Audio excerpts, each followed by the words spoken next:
Hello दोस्तों, मैं प्रकाश परियार और आप देख रहे हैं हमारे यूट्यूब चैनल प्रकाश पे जीके स्टडी मोटी। दोस्तों हम आज बात करेंगे 9 नवंबर 2022 के 15 करंट अफेयर क्वेश्चन जो कि आपके आने वाले हर एग्जाम, चाहे वो यूपीएससी, एमपीपीएससी, एसएससी या किसी बैंक की अदर स्टडी के एग्जाम के लिए काफ़ी महत्वपूर्ण रहेंगे। दोस्तों आपने हमारे चैनल को प्रकाश पे जीके स्टडी मोटी को अगर सब्सक्राइब नहीं किया तो सब्सक्राइब कर ले ताकि आपको आने वाला वीडियो नोटिफिकेशन सबसे पहले प्राप्त हो। तो दोस्तों चलिए स्टार्ट करते बिना समय गंवाए। पहला क्वेश्चन है हमारा, हाल ही में भारतीय शिवालिक व कामोटा जहाज ने कहाँ 70वें अंतर्राष्ट्रीय पहले रिव्यू में भाग लिया है? तो दोस्तों ये लिया है जापान में। आपको ध्यान रखना है ये कहाँ लिया, ये भाग जापान में भाग लिया है। तो कामोटा जहाज जापान में लिया है, तो आपको ये ध्यान रखना है भारतीय शिवालिक व कामोटा जहाज ने कहाँ 70वें अंतर्राष्ट्रीय पहले रिव्यू में भाग लिया है? तो वो जापान ने लिया है। दूसरा क्वेश्चन की तरफ बढ़ते दोस्तों, हाल ही में 8 दिवसीय प्रतिष्ठित पुष्कर मेले की मेजबानी कौन कर रहा है? दोस्तों ये 8 दिवसीय यानी 8 दिन का प्रतिष्ठित पुष्कर मेले की जब मेजबानी कर रहा है दोस्तों, वो पुष्कर राजस्थान कर रहा है। यानी कि राजस्थान के अंदर ही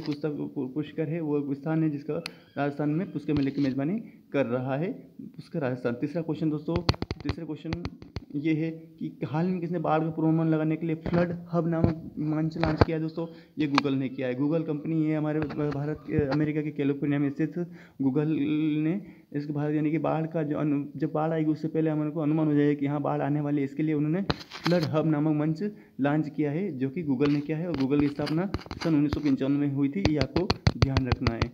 चौथे क्वेश्चन की तरफ बढ़ते दोस्तों। चौथा क्वेश्चन हमारा, हाल ही में फ्लब्स की 20वीं एशियाई महिला उद्यम सूची में कितने भारतीयों को शामिल किया गया दोस्तों? तो इसमें 3 महिलाओं को, यह याद रखना है कि फ्लब्स की 20 एशियाई महिला उद्यमियों को की सूची में कितने भारतीयों को शामिल किया गया दोस्तों? तो 3 महिलाओं को किया गया है। दूसरा नाम है उनके शुभम मंडल सेल कंपनी के चेयरपर्सन, दूसरे नमिता थापर एमए के कंपनी फार्मा, और गजल एक होना सागर कंप्यूटर। तीनों कंपनियों के तीनों महिलाओं के तीनों कंपनियों के नाम आपको याद रखना है, और 3 महिलाएं हैं जो 20 ऐसी महिला उद्यम सूची में 3 भारतीय महिलाओं को शामिल किया गया है दोस्तों। बहुत इंपॉर्टेंट क्वेश्चन आपको ध्यान रखना है। पांचवा क्वेश्चन दोस्तों हमारा, नवंबर 2022 में स्केचर्स इंडिया फुटवेयर कंपनी यानी कि स्केचर्स इंडिया, ये भी ध्यान रखना, फुटवेयर कंपनी ने किसे अपना ब्रांड नियुक्त किया दोस्तों? कृति सेनन। कृति सेनन जो है हमारे भारतीय अभिनेत्री है जिसको नवंबर 2022 में स्केचर्स इंडिया यानी फुटवेयर कंपनी, इसको क्वेश्चन किस तरह से घुमा फिरा के आ सकता है कि स्केचर्स इंडिया है वो कौन सी कंपनी है, किसकी कंपनी है? यानी फुटवेयर यानी कि अपने जूते चप्पल बनाने वाली कंपनी है जिसका ब्रांड एम्बेसडर किसे नियुक्त किया गया है? कृति सेनन को किया गया। बहुत इंपॉर्टेंट क्वेश्चन आपको ध्यान रखना है दोस्तों। चलिए छठा क्वेश्चन स्टार्ट कर लेते हैं। हमारा छठा क्वेश्चन है, छठा क्वेश्चन, नवंबर 2022 में मालाबार एक्सरसाइज भारत, अमेरिका व ऑस्ट्रेलिया की नौसेना ने भाग लेगी, ये कहाँ प्रारंभ है? तो दोस्तों बहुत इंपॉर्टेंट क्वेश्चन है कि ये जापान में होगी। जापान की राजधानी आपको ध्यान जापान, नवंबर 2022 में Malabar exercise Bharat, America, Japan और ऑस्ट्रेलिया की नौसेना भाग लेगी। यह कहाँ है? तो ये जापान में होगी ये मालाबार एक्सरसाइज। इसमें इस तरीके से घुमा फिरा क्वेश्चन किस तरीके से मालाबार एक्सरसाइज यानी कि जो इसका नाम है जो नौसेना जो संयुक्त अभ्यास उसका अभ्यास है उसको मालाबार एक्सरसाइज। भारत और अमेरिका इसके जो देश है वो देश मिलकर मालाबार एक्सरसाइज यानी नौसेना इसमें यहाँ भाग लेगी। कहाँ पर लेगी? ये जापान में इसका ये भाग लेगी। तो ये बहुत इंपॉर्टेंट क्वेश्चन बन जाता है दोस्तों। और दोस्तों इसमें अधिकतर जो क्वेश्चन बनते हैं कि जो बहुत सारे संयुक्त अभ्यास होते रहते हैं जो अलग अलग देशों में अलग अलग जगह, इसमें इंपॉर्टेंट सब इसमें डेट कहाँ हुआ और कौन से देशों के कौन के जैसे अभ्यास का नाम या फिर जो एक्सरसाइज के नाम क्या है वो याद इंपॉर्टेंट रहता है दोस्तों। इसमें नाम जो अमेरिकी जैसे देश वगैरह होते हैं उनके नाम याद रखना पड़ते हैं, जो वायुसेना, थल सेना या नौसेना किसके बीच वो ये ध्यान रखना पड़ता है। तो सबसे पहले अधिकतर क्वेश्चन आते हैं थल सेना के बीच। थल सेना जो होती है उसके बीच में अधिकतर होता है, वायुसेना में थोड़ा कम होता है लेकिन नौसेना, वायुसेना और थल सेना में इसमें अधिकतर होता है। बहुत इंपॉर्टेंट क्वेश्चन आपको ध्यान रखना है दोस्तों। छठा क्वेश्चन हो गया। सातवां क्वेश्चन की तरफ बढ़ते दोस्तों। हमारा सातवां क्वेश्चन है, 7 नवंबर 2022 में 53वां भारतीय अंतर्राष्ट्रीय मिलन महोत्सव कहाँ आयोजित किया जाएगा? तो इससे दोस्तों आंसर है गोवा में आयोजित किया जाएगा। ये 53वां भारतीय अंतर्राष्ट्रीय फिल्म महोत्सव गोवा में आयोजित किया जाएगा। तो आपको 52 का कब हुआ था और कहाँ हुआ था ये आपको पिछले करंट अफेयर्स में आपको ये ध्यान रखना पड़ेगा दोस्तों। तो ये इसका आंसर गोवा हो जाएगा। कहाँ हो जाएगा ये 53वां? याद रखना है कि इसमें कौन सा हुआ भारतीय अंतर्राष्ट्रीय सम्मेलन था, तो ये गोवा में होगा। 53वां था और भारतीय महोत्सव कहाँ होगा? तो गोवा में होगा। इंपॉर्टेंट क्वेश्चन आपको ध्यान रखना हो, याद रखना है। 8वां क्वेश्चन है हमारा, हाल ही में मोबाइल वैश्विक संगठन ने global system mobile communication association GSMA के उपाध्यक्ष कौन बने हैं दोस्तों? तो ये बने हैं गोपाल विट्ठल, है ना। ये GSMA के यानी कि ग्लोबल, ये भी इसमें इंपॉर्टेंट क्वेश्चन ये बनता है कि जो मोबाइल वैश्विक संगठन ग्लोबल सिस्टम मोबाइल कम्युनिकेशन, इसका एसोसिएशन है कि इसका फुल फॉर्म हो जाता है, इस फुल फॉर्म याद रखना है। और कि उपाध्यक्ष कौन, एक तो अध्यक्ष होता है, उपाध्यक्ष होता है, तो जो उपाध्यक्ष है वो गोपाल विट्ठल है। आपको ये क्वेश्चन का आंसर याद रखना है। नवा क्वेश्चन की तरफ बढ़ते हैं दोस्तों। हमारा नवा क्वेश्चन है, हाल विश्व रेडियोग्राफी दिवस कब मनाया जाता है दोस्तों? तो ये 8 नवंबर को मनाया जाता है। विश्व, ये याद रखना है इसका, विश्व रेडियोग्राफी दिवस कब मनाया जाता है? तो दोस्तों ये 8 नवंबर को मनाया जाता है। बहुत इंपॉर्टेंट क्वेश्चन दोस्तों। और ये किस लिए माना जाता है ये भी दे रखा है कि आपको उद्देश्य है इसका रेडियोग्राफी गुण के बारे में जागरूकता बढ़ाने के लिए। जो रेडियोग्राफी है उसके गुण क्या है इसके बारे में जागरूकता, यानी कि लोगों को उसकी पहचान, उसकी जो बातें हैं, जो उसके जो गुण हैं, उसके जो उपयोग है, वो सब सारी चीज़ें जो रेडियोग्राफी होती है उसके बारे में, सारे गुण के बारे में जानकारी लोगों तक पहुंचाने के लिए विश्व रेडियोग्राफी दिवस मनाया जा रहा है। ये बहुत ही इंपॉर्टेंट क्वेश्चन है, आपको ध्यान रखना है और याद भी रखना है। प्रश्न क्रमांक 10वां क्वेश्चन है हमारा, हाल में उपराष्ट्रपति जगदीश धनखड़ कहाँ आशियाना यानी कि आसियान भारत स्मारक शिखर सम्मेलन में भारत का नेतृत्व करेंगे दोस्तों? तो बहुत इंपॉर्टेंट क्वेश्चन है। उपराष्ट्रपति यानी कि हमारे देश के, भारत देश के जो उपराष्ट्रपति है वो जगदीश धनखड़ है। और राष्ट्रपति कौन है? द्रौपदी मुर्मू, जो कि उड़ीसा की रहने वाली है, जो संथाली जाति से ताल्लुक़ रखती है, आपको ये ध्यान रखना है। और उपराष्ट्रपति क्या है? जगदीश धनखड़ है। जहाँ कहाँ आसियाना यानी भारत स्मारक शिखर सम्मेलन में भारत का नेतृत्व करेंगे दोस्तों? ये कंबोडिया, और कंबोडिया की राजधानी नोम पेन है, आपको ध्यान रखना, नोम पेन, ये आपको ध्यान रखना है। तो सोचने कि मार्कर सही नहीं चलता है, इसलिए थोड़ा वो अलग तरीके से लिखने में आता है। 10वां क्वेश्चन हो गया हमारा। 11वें क्वेश्चन की तरफ बढ़ते हैं हमारे दोस्तों। 11वां क्वेश्चन हमारा, 11 नवंबर 2022 में किसे अंतर्राष्ट्रीय कन्नड़ रत्न पुरस्कार से सम्मानित किया दोस्तों? कन्नड़ रत्न, इसमें कर्नाटक का कन्नड़ रत्न पुरस्कार है, YKC वाडेयार।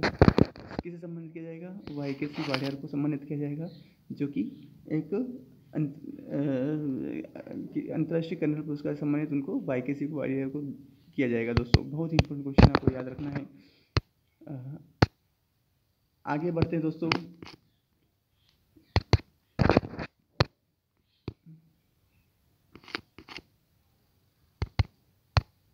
आगे बढ़ते हैं 12वें क्वेश्चन की तरफ बढ़ते हैं दोस्तों। 12वां क्वेश्चन दोस्तों हमारा, हाल ही में अक्टूबर माह का पुरुष या महिला खिलाड़ी का ICC player of the month किसे घोषित किया गया दोस्तों? बहुत इंपॉर्टेंट क्वेश्चन है।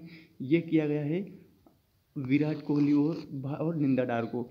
विराट कोहली जो कि भारत के क्रिकेटर है, जो कि भारत, और निंदा डार के पाकिस्तानी क्रिकेटर है। दोनों को अक्टूबर माह का पुरुष या महिला खिलाड़ी का ICC player of the month घोषित किया गया है। तो ये क्वेश्चन आपका इम्पोर्टेंट हो जाएगा। और जो विराट कोहली, उन्होंने अभी अर्ध सेंचुरी मारी है, आपको ध्यान होगा। विराट कोहली भारत के और निंदा डार पाकिस्तान के। अब इसमें क्वेश्चन ये भी याद रखना है कि विराट कोहली कहाँ के? भारत के। तो निंदा डार कहाँ की? पाकिस्तानी। तो इसमें ICC player of the month, और विराट कोहली कहाँ के? निंदा डार पाकिस्तान। और अक्टूबर माह का इसमें ICC player of the month घोषित किया गया है। बहुत इंपॉर्टेंट क्वेश्चन आपको ध्यान रखना है। 13वां क्वेश्चन की तरफ बढ़ते हैं। हाल ही में किस राज्य सरकार ने trees out of site forest in India TOFI कार्यक्रम प्रारंभ किया? ये दोस्तों हरियाणा सरकार ने किया है। कैसे? कि trees outside forest in India toffee कार्यक्रम प्रारंभ किया है। अब राज्य सरकार वो हरियाणा राज्य सरकार है, ध्यान रखना है। और क्या है? Trees outside forest in India toffee, इसका फुल फॉर्म याद रखना है कि trees outside of forest in India कार्यक्रम प्रारंभ किया है।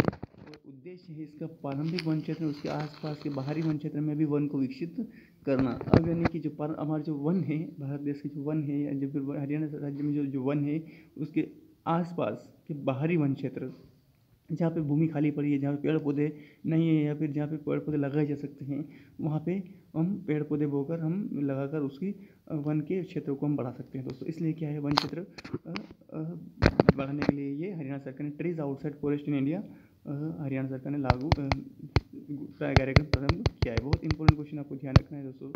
13वां क्वेश्चन, 14वां क्वेश्चन की तरफ बढ़ते हैं दोस्तों।